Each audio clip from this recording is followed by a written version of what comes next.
to eat apples? Have you ever planted an apple tree? Do you have an apple tree growing at your house right now?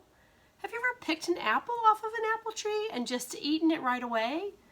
Well, today we're going to read a story about a real boy who loved to eat apples.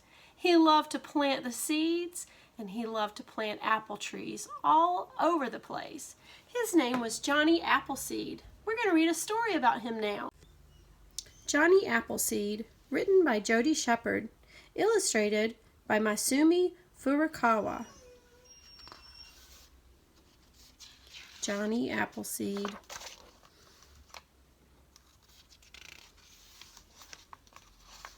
This is the story about Johnny Appleseed. With a name like that, you would think he was make-believe. But Johnny Appleseed was a real person who lived more than 200 years ago. It was a sunny fall day in Massachusetts when a boy named John Chapman was born. The baby had cheeks as red and round as apples. Johnny's big sister Elizabeth was happy to have a little brother. The children played together with whatever they could find. The sun shone and the rain fell, and little Johnny played, and all was well. Johnny's family got bigger. Johnny and his sister were joined by 10 younger stepbrothers and stepsisters.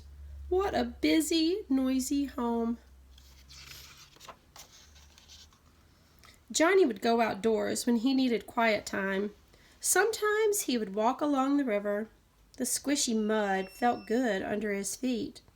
Other times he would sit under a tree and read.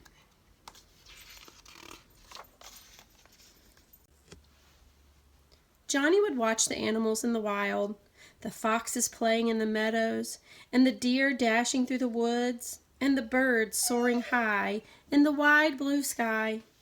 If he found an injured animal, Johnny would take care of it until the creature was well. Johnny liked being outside. When he got older, he went to work in the apple orchards, just like his great-great-great-grandfather long before him. And the sun shone and the rain fell, and Johnny grew up, and all was well.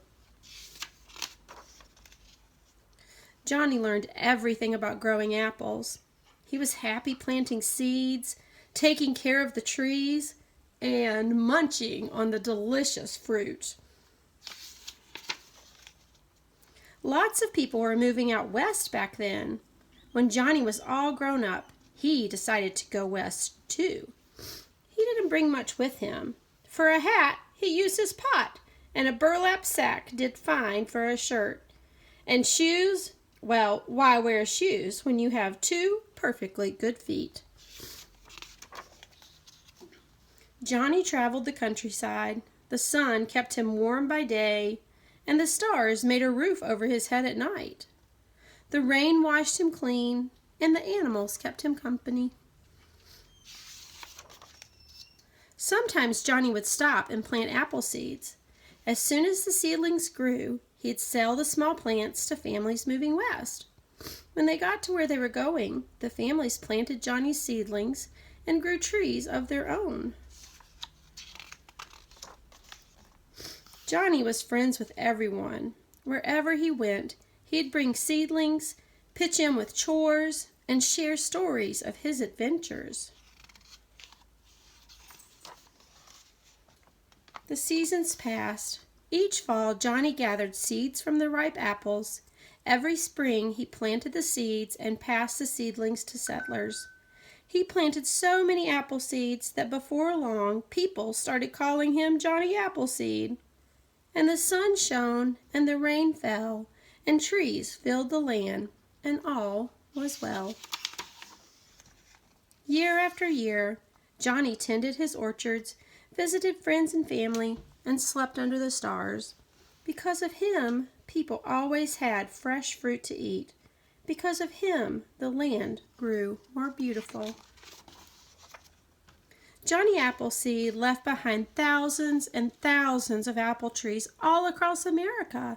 Just think, the next apple you eat may be from an orchard that was first planted by Johnny Appleseed. And the sun shone, and the rain fell, and Johnny's story lives on, and all is well. I hope that you enjoyed that story as much as I did.